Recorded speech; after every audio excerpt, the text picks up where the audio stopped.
नमस्कार दोस्तों, मैं हूं रामेंद्र सिंह चौहान। राहुल गांधी इस बार एक ऐसे चक्रव्यूह में फंस गए हैं जिससे निकलना बेहद मुश्किल नजर आ रहा है।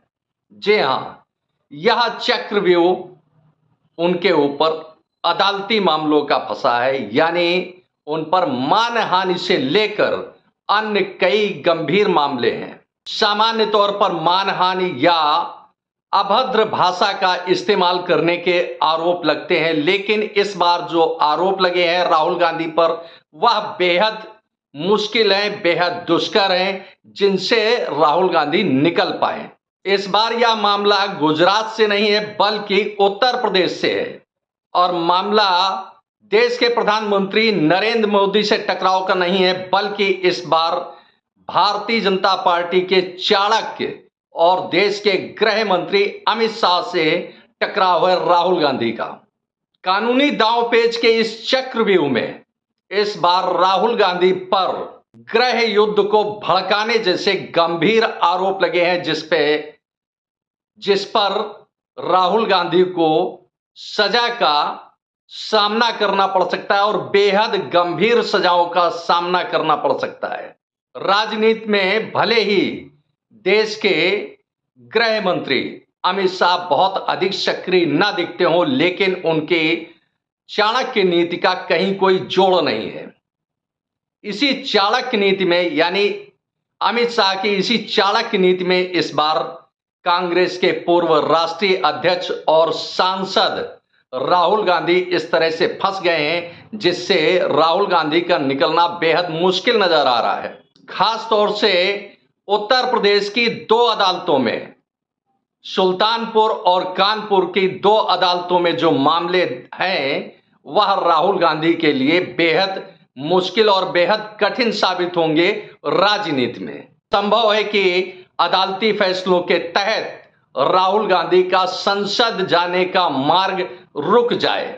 गुजरात के सूरत का यह मामला 2019 का था, लेकिन लंबे समय तक यह फाइलों में बंद पड़ा रहा। लेकिन जब कांग्रेस की रौ बढ़ती दिखी रही, भारतीय जनता पार्टी को कांग्रेस के तेवर बढ़ते दिखे, हिमाचल जीता और कर्नाटक जीता, इसके बाद भारतीय जनता पार्टी ने उस चिन्ह को जो बंद पड़ा था फाइलों में उसे निकाल दिया और राहुल गांधी के खिलाफ सजा हुई, जिसमें यह सूरत का मामला था जिसमें सजा हुई। सजा होने के बाद राहुल गांधी सुप्रीम कोर्ट गए। हालांकि बाद में राहुल गांधी की संसद की सदस्यता बहाल हो गई, लेकिन इस बार राहुल गांधी का सामना देश के गृह मंत्री अमित शाह से है और अमित शाह भारतीय जनता पार्टी के और खास तौर से नरेंद्र मोदी के चाणक्य माने जाते हैं। अमित शाह की चाणक्य नीति ऐसी होती है जिससे निकलना किसी भी राजनीतिक दल के लिए आसान नहीं होता है। भले ही राजनीतिक दल या शोर मचाते रहे कि ईडी और सीबीआई जैसी एजेंसियों का दुरुपयोग किया जा रहा है, लेकिन जब सच्चाई सामने आती है तो एजेंसियां अपना काम करते दिखती हैं। सुल्तानपुर में क्या मामला है और कानपुर में क्या मामला है, इस पर गौर करें और देखें कि आखिर राहुल गांधी के लिए यह मामले कितना गंभीर साबित हो सकते हैं। सुल्तानपुर की अदालत में भारतीय जनता पार्टी के एक नेता विजय मिश्र ने 2018 में एक मुकदमा कायम किया था।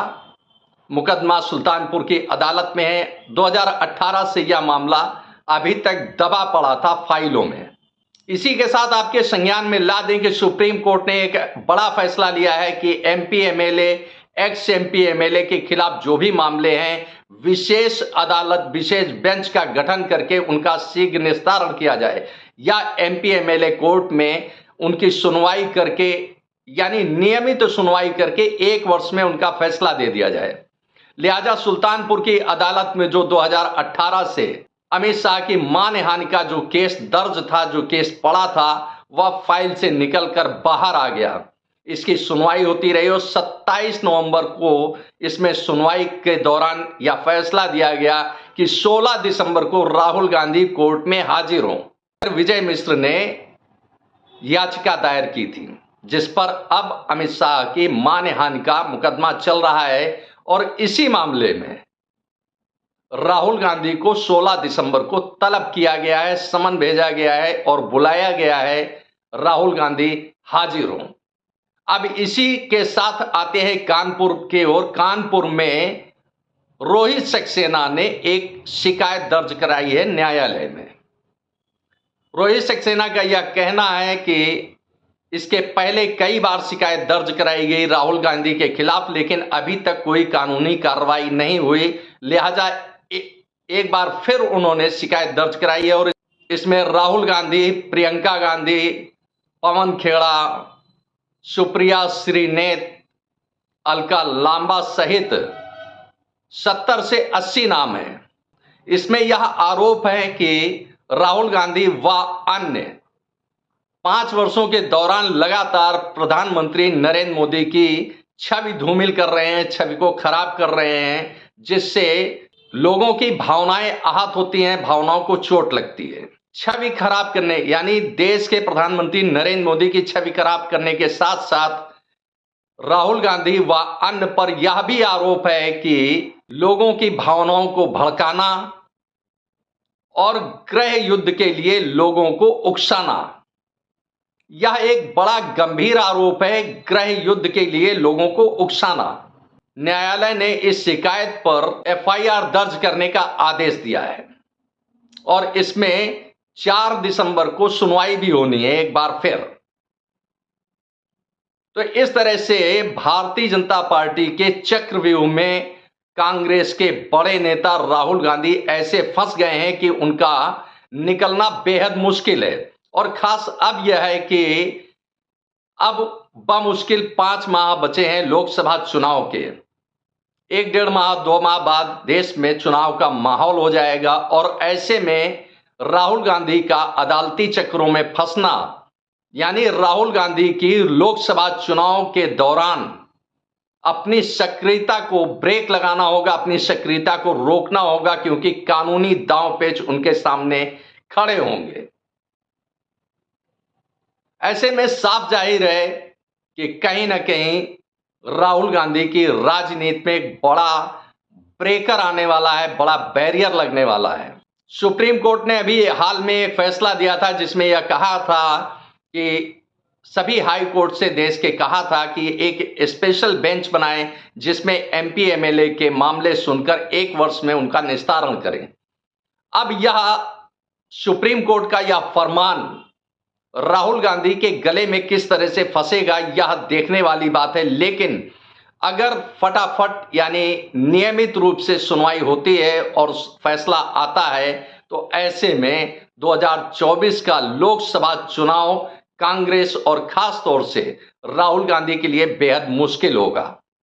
अब इससे इतर देख सकते हैं कि इस भारतीय जनता पार्टी की इस रणनीति से यानी अमित शाह के इस चक्रव्यूह से कांग्रेस को कितना फायदा होगा, कितना नुकसान होगा। यदि राहुल गांधी इन 2 मामलों में जेल चले जाते हैं तो उससे कांग्रेस को कितना फायदा होगा या नुकसान होगा, यह देखने वाली बात होगी।